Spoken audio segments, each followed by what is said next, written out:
Do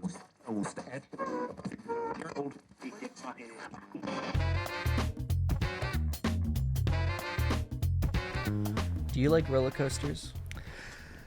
Okay, it depends. How does it depend? No, it's a yes or no. Why does it depend? Depends on the type. It goes up and down. Yeah, does it spin? That doesn't matter. Yes, it does. Why does it matter? I get sick. Okay, explain. I can't do spinning. I cannot do spinning. So are we talking inverted upside down or just... Fine. Okay, so... Wait, but upside down is fine? Upside down is totally fine. What? Okay. Okay, explain. Teacups. You know the teacups? Yes, I know the teacups. That kind of spinning, I cannot do. But upside down works? Yeah. That doesn't make any sense. It does in my ear. So, if a roller coaster spins like this, you can't. Nope. But this, yeah. Yes. Exactly, yeah. I can totally handle... I can do, like, corkscrew roller coasters fine, but I've been on a roller coaster, forced onto it, where the seating rotated while you were going along the track too. That was bad. So any height though, you're good? Yeah, I can, I like the big drops, anything like that. Yeah, it's fun. What about the straight up and down? Oh yeah. So it's just, so teacups are truly your killer. Teacups are my weakness. I've been on roller coasters that would go further than 90 degrees down, where it actually went I've seen that, yeah. And that was fine, but spinning. I cannot do spinning. My producer's going to get mad at me, so I'm going to move on to the episode now. Welcome back to That's Normal, episode 3, baby. We're in the trilogy. Come along with our finance journey, learn along with me, and our guest today. Why don't you introduce yourself? Hey, I am Chase Baker. I am the digital marketing manager for Guided Choice 3 Nickels. I just deal with the digital marketing side of everything. For reference, Chase is normally behind the camera yelling at me when I'm doing something wrong. Exactly. Chase, I yell a where lot. have we seen you before?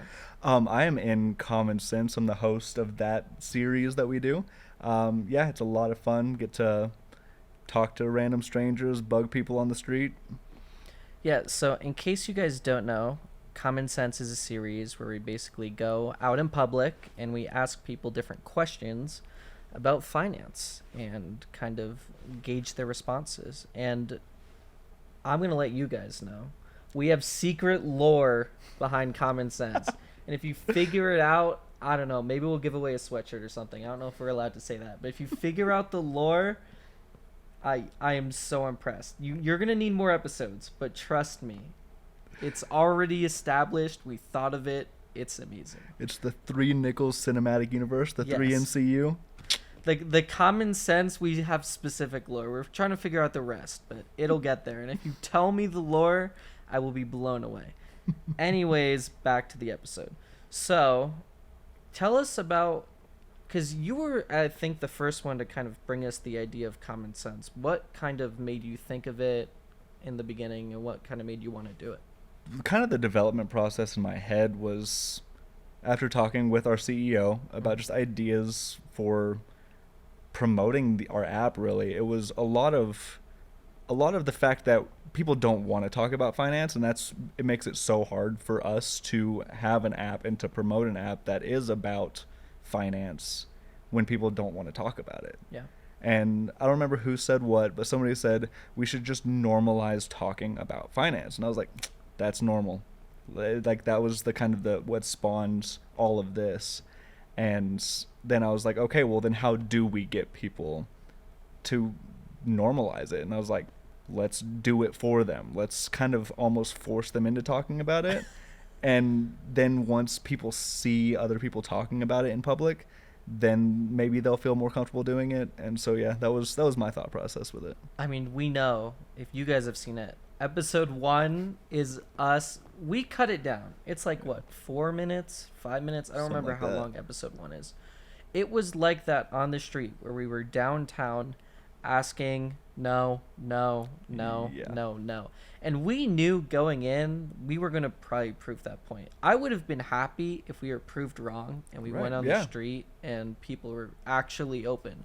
But going in, we kind of knew people's comfort level and it didn't surprise us.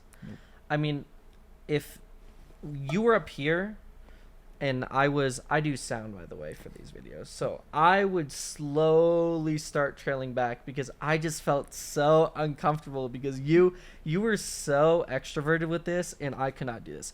Hey, you want to talk about your finances in the most peppy voice ever? And it just no, no, no.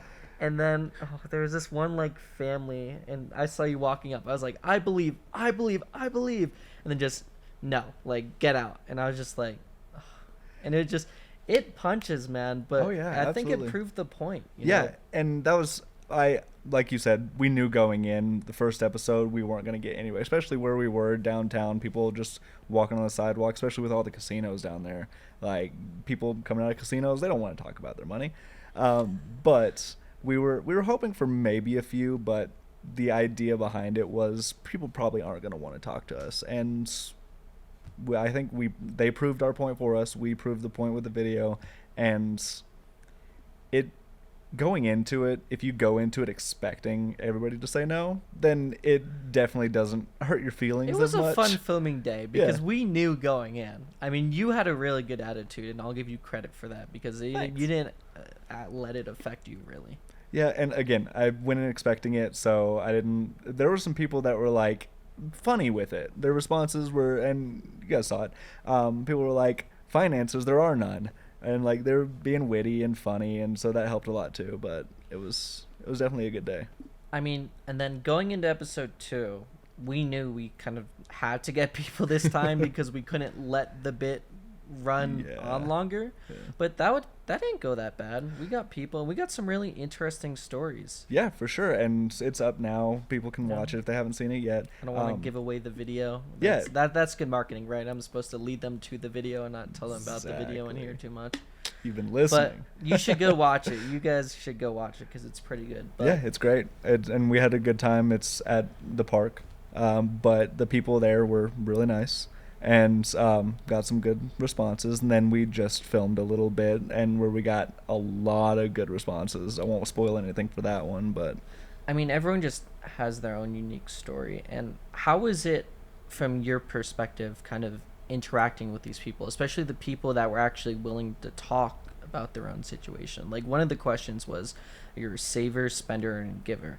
And I thought that was a really good way to kind of lead into more because people would answer that. And then based off that, you'd kind of go into whatever their personal story was. yeah. And so I think it's such a good question because it's kind of like the motto with our company, and that's like what we kind of base our attitude about is you can be a saver, a spender, a giver, or a combination of any or all of those. And that's just who you are. And figuring that out helps you kind of figure out your kind of idea of your own personal finances. It kind of creates your path for you. And we have a couple of videos out that are Know Your Why, and your why is why you treat money the way you do. And so answering that question, the are you a saver, a spender, or a giver, is huge when it comes to just your treatment of personal finances.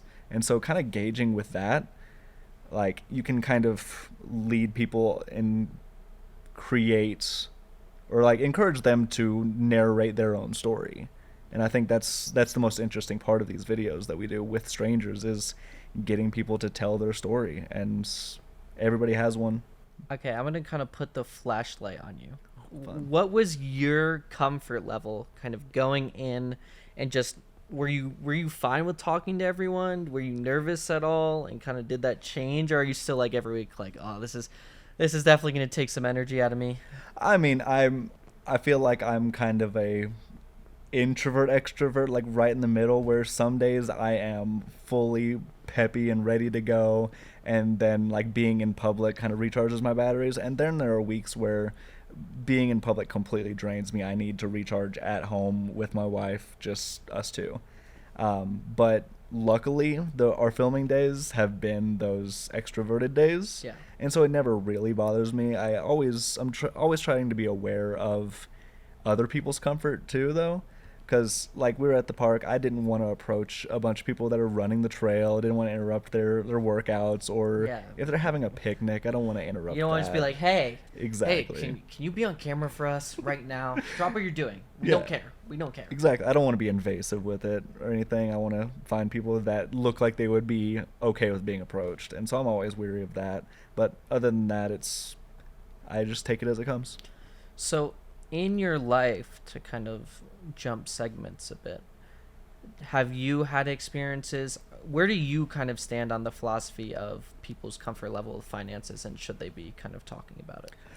I mean, and we always promote, let's normalize it, let's normalize it, let's do it, let's talk about it. I wasn't always like that. Mm-hmm. Starting out, me and my wife got married 10 years ago. And we moved to a college town to go to college together. And we did not have a lot. We were actually in really struggling right off the bat because were moving to a new town. Luckily, we had housing set up. We had very, like, pretty much free housing where we were staying. That's cool. And then, but we moved to this town with, I think, $50 between the two of us and no jobs lined up. And she did have an interview, but we got to the town, spent a good chunk of that $50 on a professional outfit for her interview, and she got the money, or she got the job. And then after that, we were just in that position where we never wanted to be in that much of a struggle again. Yeah. So she started budgeting like crazy. And she's a mastermind when it comes to stuff like that. That's cool. And yeah, I got super lucky. And so she starts budgeting. She starts saving money from her job. I get a job through college. We start budgeting, making sure that we're not overspending anything. We're putting stuff in savings. And eventually, after college, after graduation, through a couple of jobs, we were able to fully pay off all of our debt. We didn't have any student loans. We didn't have any car loans. And we were able to eventually buy a house. We ended up selling it when we moved here. But yeah, it's now that I'm not struggling, I think this is what a lot of people are afraid to talk about finances for, is that they are struggling or they might be struggling and they're embarrassed about it. Yeah, and I get it. I just want to, like, it's not a shame. Like, a lot of people have debt, and I've noticed that with friends where they'll be really struggling to, like, tell me, but I'm just trying to be supportive from a friend perspective to make sure their company's not, doing something devious. Right. Yeah. And I think even if you're struggling, even if you're not where you want to be, like, keeping that inside, hiding it, not talking to anybody about it doesn't help. I was going to say, you can choose to, and that's okay, but I feel like in the end, that doesn't help you or anyone around you. Because I've noticed when I've read some horror stories online is companies predicate on you specifically not talking to your coworkers about, your finance situation. Yep. And they, even some places where they have inequality in pay, they don't want you to talk about it. They hope to keep it hidden, and some people get paid more and some people get paid less. And it frustrates me because trying to get away with that it's just so scummy. Oh, it's absolutely. And I don't know if it's all states, but in most states, check your state, being told to not talk about your wage by your boss is illegal. So really, I didn't even know that. If they ever tell you to not talk about your pay with your other coworkers, they can get fined hard. So check your state, make sure your state follows that law too. But yeah, that's a big thing. It's, in the end, I mean, we kind of touched upon it, but it just can't hurt anyone. And I feel like even being open, I've been open with friends in the past, and it's helped me kind of actually realize goals I want to hit for the future. Because I'll talk with a friend, and then I'll realize how much I have and how much I'm making, and they'll suggest a vacation, and we'll kind of talk about, oh, how much are we making each month? How are we going to get to that goal of going on vacation, for example? Yeah, I so love that. So it can't hurt. Yeah. Well, overall, I just think it's a good thing, It can't hurt, and that's why you guys are here with us to kind of learn along with me as I kind of go along with this process. I hope you guys learned something today. I did. You guys got a little behind the scenes, a little different, but we move on, we prevail. But that's going to be it for today's episode. Wherever you are, I don't care. I don't know. I hope you have a great day.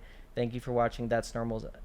How do you say it? That's Normal episode 3. I botched it. I see my producer. She's getting so mad at me for this. I'll catch you guys next time. Goodbye.